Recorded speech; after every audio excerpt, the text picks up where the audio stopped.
पशुपालन व्यवसाय अन्तर्गत बाख्रा पालन व्यवसायले मुलुकको अर्थतन्त्रमा महत्त्वपूर्ण स्थान ओगट्दै आएको छ। थोरै लगानीमा छिटो प्रतिफल दिने तथा हिमाल, पहाड र तराईको जुनसुकै भूगोलमा पनि भूगोल अनुसार फरक फरक जातका बाख्राहरू सजिलै पाल्न सकिने भएकाले नेपालमा परापूर्वकालदेखि नै बाख्रा पालन गरिँदै आएको छ।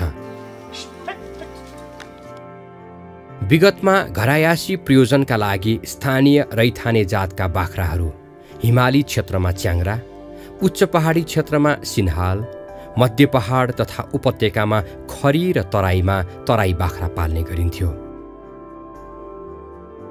परम्परागत पद्धति अनुसार विगतमा नेपालको उच्च पहाडी र हिमाली क्षेत्रमा घुम्ती गोठ पद्धति मार्फत बाख्रा पालन गरिन्थ्यो। वर्षायाममा हिमाली तथा उच्च पहाडी क्षेत्रका चरनमा र हिउँदमा गाउँघरका बाँझो खेतबारीमा चराएर घुम्ती गोठ पद्धति अनुसार बाख्रा पालन गर्ने गरिन्छ। अहिलेसम्म पनि यो पद्धति प्रचलनमा रहेको छ। यसैगरी मध्य पहाडी क्षेत्र, उपत्यका र तराईमा घरपालुवा पद्धति अनुसार घरमै वा घर नजिकै खोर बनाएर बाख्रा पालन गर्ने प्रचलन रहँदै आएको छ।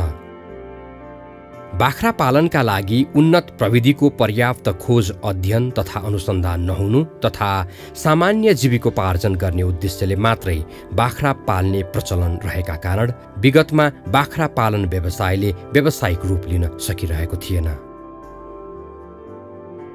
आर्थिक वर्ष 74-75 को तथ्याङ्क अनुसार हाल मुलुकमा वार्षिक 1,16,00,000 को संख्यामा बाख्रा रहेको छ भने वार्षिक सरदर 67,706 मेट्रिक टन मासु खसी बोकाबाट उत्पादन हुन्छ।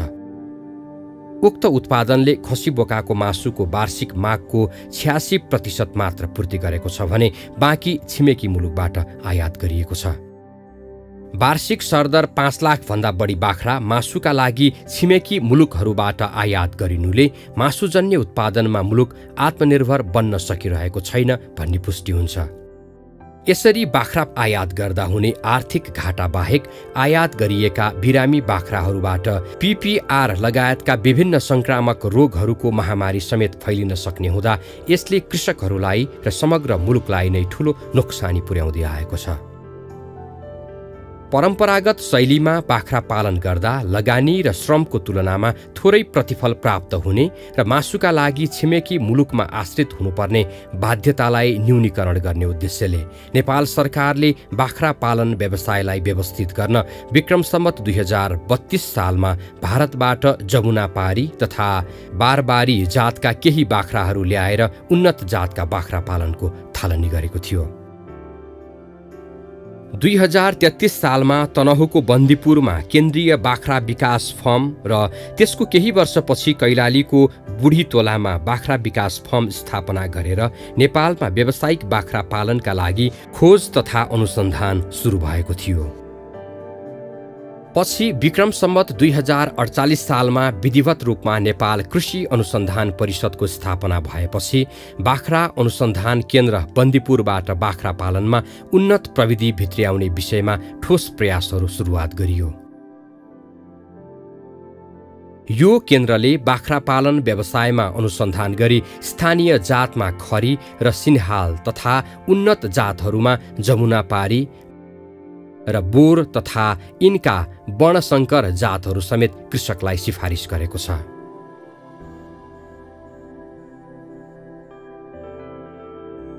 नेपालमा पालन गरिने बाख्राको ठूलो हिस्सा मध्य पहाडी क्षेत्रमा पालन गरिने खरी बाख्राले ओगटेको छ। यो जातको बाख्रा नेपाली गाउँघरमा अति नै लोकप्रिय बाख्रा हो। यस बाख्रालाई दिनमा चराउने र रातमा खोरमा थुनेर पालिन्छ। यो बाख्राको रङहरू रातो, सेतो, खैरो, काली, सिङ्गारी, ध्यासे, मुडुलो खालको हुन्छ। पाठापाठीको जन्मतौल सरदर 1.5 केजीको हुन्छ। करिब 57% यो बाख्राले जुम्लाहा पाठापाठी पाउँछन्। यो जातको बाख्रालाई राम्रोसँग व्यवस्थापनमा पालिएमा 2 वर्षमा 3 पटक ब्याउन सक्ने र ब्याएका पाठापाठीहरू 90% हुर्काउन सक्ने कुरा अनुसन्धानबाट देखिएको छ। स्थानीय जातको बाख्रा 1 वर्षमा सरदर 25 देखि 30 किलोसम्मको हुन्छ। खरी बाख्राको शारीरिक वृद्धि दर प्रतिदिन 60 देखि 80 ग्राम रहेको पाइएको छ। पूर्वी अफ्रिकाको बेरबोरा भन्ने ठाउँमा यो बाख्राको उत्पत्ति भएको हो। यो बाख्रा तराईदेखि मध्य पहाडी क्षेत्रमा सफलतापूर्वक पाल्न सकिने जात हो। यो जातको बाख्रा चरनभन्दा बाँधेर पाल्ने व्यवस्थापनमा रुचाउने जात हो। तराई र अन्य पहाडमा पाइने प्राय जुनसुकै प्रकारको घाँसमा यो बाख्रा हुर्काउन सकिन्छ। सानो छोटो ठाडा कान र शरीर भएको यो बाख्रा मृग जस्तो देखिन्छ। यो बाख्राको खैरो रङ्गमा सेतो धब्बाहरू तथा सेतो रङ्गमा कालो धब्बाहरू टाटेपाटे खालको हुन्छ। वयस्क बाख्राको 27 देखि 35 केजी र बोकाको तौल 55 देखि 60 केजीसम्म हुन्छ। यो बाख्राले साधारणतया 2 वर्षमा 3 पटक ब्याउँछ। प्रत्येक बेतमा सरदर 1.8 वटा पाठापाठी हुर्काउन सक्छ। बाख्रा अनुसन्धान केन्द्रले 2500 मिटर भन्दा माथिको भौगोलिक क्षेत्रका लागि च्याङ्रा, 1500 देखि 2500 मिटरसम्मका लागि सिन्हाल, 300 देखि 1500 मिटरको उचाइका लागि स्थानीय रैथाने जातमा खरी तथा उन्नत जातमा जमुनापारी, बारबरी, बोर तथा तिनका वर्णशंकर जातहरू र तराईका लागि रैथाने जातमा तराई बाख्रा र उन्नत जातमा जमुनापारी, बारबरी, बोर तथा तिनका वर्णशंकर जातहरू सिफारिस गरिएको छ। बाख्रा पालन व्यवसायलाई समुचित सुधार गरी कृषकलाई आयमूलक व्यावसायिक बाख्रा पालनतर्फ केन्द्रित गर्न, पाठापाठीको मृत्युदरमा कमी तथा शारीरिक वृद्धिमा सुधार ल्याई बाख्रा पालन व्यवसायलाई नाफामूलक बनाउन बाख्रा अनुसन्धान केन्द्र बन्दीपुरले विभिन्न प्रयासहरू गरिरहेको छ। स्थानीय हावापानी र भूगोल सुहाउँदो उन्नत जातका बाख्राको अनुसन्धान गर्ने क्रममा बाख्रा अनुसन्धान केन्द्र बन्दीपुरले विक्रम सम्वत 2071 सालदेखि मासुका लागि अस्ट्रेलियाबाट आयात गरिएका बोर र अमेरिकाबाट दूधका लागि सानन जातका बाख्राहरू आयात गरी बाख्रामा अनुसन्धान तथा नस्ल सुधारको काम सुरु गरियो। स्थानीय जातको तुलनामा छोटो अवधिमा धेरै उत्पादन लिन सकिने भएकाले बोर जातको सफल अनुसन्धान व्यावसायिक बाख्रा पालनको क्षेत्रमा कोसेढुङ्गा साबित भएको छ। यस केन्द्रले बोर जातका शुद्ध पाठालाई स्थानीय जातका खरी बाख्रासँग क्रस ब्रिडिङ गराएर 50%, 75%, 87.5 र 93.75% सम्मका तथा अस्ट्रेलियाबाटै आयात गरिएका शुद्ध नस्लका माउ र बोका बीच प्रजनन गराएर शुद्ध पाठापाठीको उत्पादन गरी अध्ययन अनुसन्धान तथा वितरण गरिरहेको छ। यसरी प्रजनन गराउँदा बोका तथा माउ बीच हाड नाता नपर्ने गरी प्रजनन गराउनुपर्छ, जसले गर्दा गुणस्तरीय पाठापाठी उत्पादन गर्न सकिन्छ। यसरी क्रस ब्रिडिङ गराएर जन्मिएका पाठापाठीमा माउबाट स्थानीय हावापानी र रोगसँग लड्ने गुण प्राप्त हुने र बोकाबाट उन्नत नस्लको गुण प्राप्त हुने भएकाले बाख्रा पालन व्यवसायमा उल्लेख्य सुधार हुने अनुसन्धानमा संलग्न वैज्ञानिकहरूको निष्कर्ष रहेको छ। बाख्रा अनुसन्धान कार्यका लागि तनहुँ, गोरखा, स्याङ्जा र नवलपरासीमा 5 वटा बाह्य अनुसन्धान स्थल तथा स्रोत केन्द्रहरू स्थापना गरेर अध्ययन, अनुसन्धान, नस्ल सुधार तथा पाठापाठी उत्पादन र बिक्री वितरण कार्य भइरहेको छ। पहिले त उसको उत्पादन ग्रोथ वेट नै बढी छ। जब बच्चा राम्रो हुन्छ उसको बढ्ने क्षमता राम्रो हुन्छ है। हामीले बच्चै सानो छ भने उसको ग्रोथ रेट बढ्ने रेट चाहिँ कम हुन्छ। हामीले अब भोलि ब्रिडको लागि हामी बेचिरहेका छौँ, अहिले 2-4 पैसा थोरै महँगो छ भने अब मासुकै लागि बेच्दाखेरि पनि हाम्रो बारबारी जमुनापारीको तुलनामा मासु उत्पादन गर्दाखेरि पनि यसको त भविष्य भनेको त मासु हो है। सधैँ बिउको लागि जाँदैन, मासुको लागि पनि यसको धन्दै आदि जस्तोको फरक देखियो।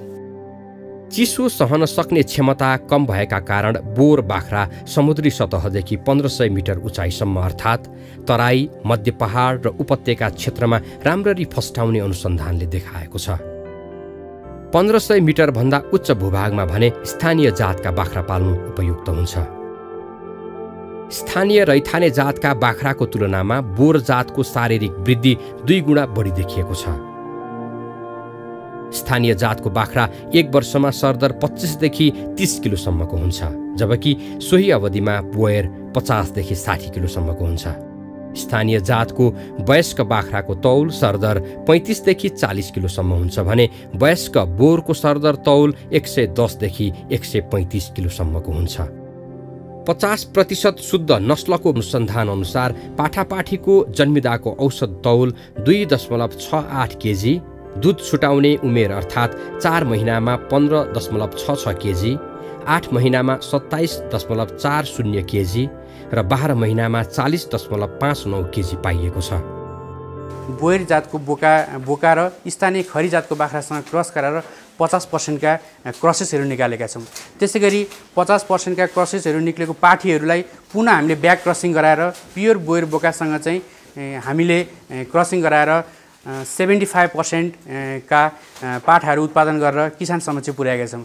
त्यसै गरी हामीले 75% को पाठीहरूलाई पुनः हामीले ब्याक क्रसिङ गरेर बोरका शुद्ध नस्लसँग ब्याक क्रसिङ गरेर 87.5 87.5% का क्रसेसहरू निकालेका छौँ। त्यसै गरी अर्को हामीले चाहिँ 93.75 पनि निकालिसकेका छौँ। त्यो भनेको चाहिँ 87.5 का पाठीहरूलाई चाहिँ प्योर बोयरसँग क्रस गराएका छौँ। अन्य 75% 87.5 र 93.75% का पाठापाठीको वृद्धि दरको अध्ययन तथा अनुसन्धान यस केन्द्रमा भइरहेको छ भने यस केन्द्रको बाह्य अनुसन्धान स्थलमा पनि बोर बाख्राको अध्ययन तथा अनुसन्धान भइरहेको छ। उचित आहार र हावापानी मिलेमा दैनिक 100 देखि 150 ग्रामसम्म वृद्धि हुने, 2 वर्षमा 3 पटक ब्याउने, एक बेतमा जुम्ल्याहा पाठापाठी पाउने भएकाले बोर जातको बाख्रा पालक किसानका लागि वरदान साबित हुने अनुसन्धानमा संलग्न वैज्ञानिकहरूको ठहर रहेको छ। खरी बाख्राहरू पहिला 1 वर्षमा 20 किलो हुन्थ्यो भने अहिले त्यही खरी र बोरबाट निस्केका क्रसहरू अहिले 40-45 केजीसम्म भएका छन्। यसले गर्दा पहिला उहाँहरूले चाहिँ 500 प्रति केजी चाहिँ बाख्राहरू पाठापाठीहरू बेच्नुहुन्थ्यो भने अहिले त्यही बाख्रालाई पर केजी लाइभ वेट चाहिँ 1500-2000सम्म बिक्री गरिरहनु भएको छ। त्यसले गर्दा यो अलिकति यसको खर्चमा तुलनात्मक रूपमा इनपुटहरू बढी भए पनि दाना घाँसहरू अलि बढी चाहिए पनि यसको बढी के छ भने यसले चाहिँ आर्थिक रूपमा बढी उत्पादन दिएको छ। यसै गरी दुधका लागि नार्कले अमेरिकाबाट आयात गरिएको सानन जातको बाख्रामा अनुसन्धान गरिरहेको छ। सानन बाख्राको विभिन्न आयामहरूको हालसम्मको परीक्षणहरूबाट प्रति बाख्रा दैनिक 4-5 लिटरसम्म दूध लिन सफलता मिलेको छ। बाख्राबाट उत्पादित दूधबाट सरल तरिकाले पनिर र चीज लगायतका परिकारहरू उत्पादन गर्न सकिने प्रविधिको समेत विकास गरिएको छ।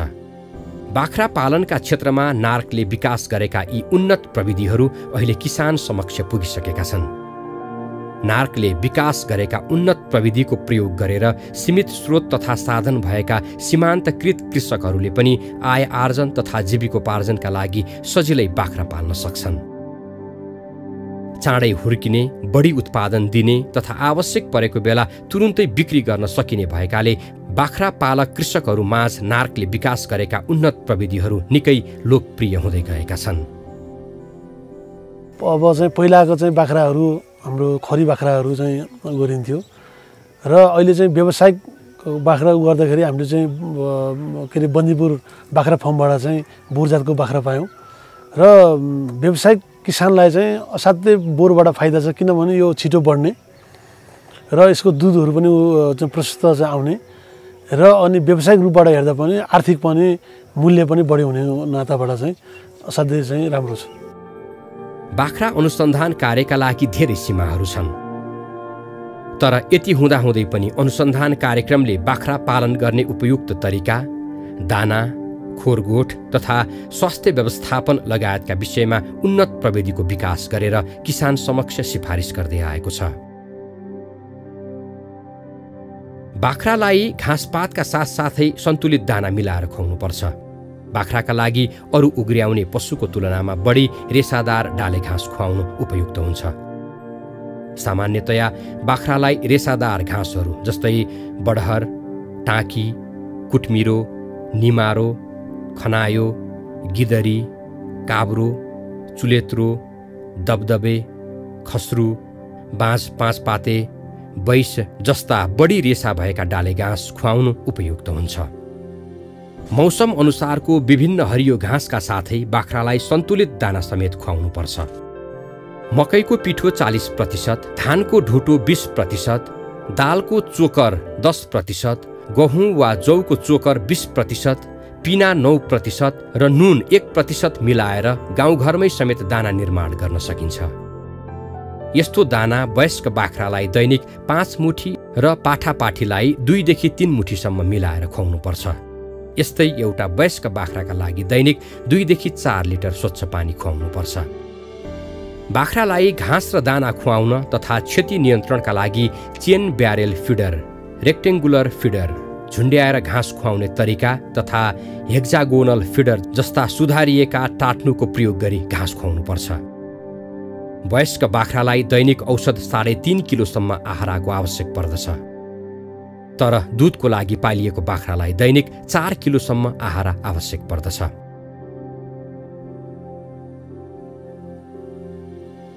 बाख्रा पालनका लागि ध्यान दिनुपर्ने अर्को महत्त्वपूर्ण पक्ष खोरको व्यवस्थापन पनि हो। बाख्राको खोर बनाउने स्थान ओभानो तथा पारिलो हुन नितान्त आवश्यक छ। भित्री मधेस, तराई तथा तातो हावापानी भएको क्षेत्रमा बाख्राको खोर बनाउँदा बाख्रालाई शीतल होस् भनेर उत्तर पश्चिम मोहडा फर्काएर बनाउन उपयुक्त हुन्छ भने पहाडी क्षेत्रमा हिउँदको चिसोबाट बाख्रालाई बचाउन दक्षिण पूर्व फर्काएर खोर बनाउन उपयुक्त हुन्छ। टाढमुनि थुप्रिएको बड्कौला निकाल्न, खोर सफा गर्न र विभिन्न जीवाणुको प्रकोपबाट बाख्रालाई बचाउन सामान्यतया खोर निर्माण गर्दा जमिनबाट 1 मिटर अग्लो टाँड बनाउनुपर्छ।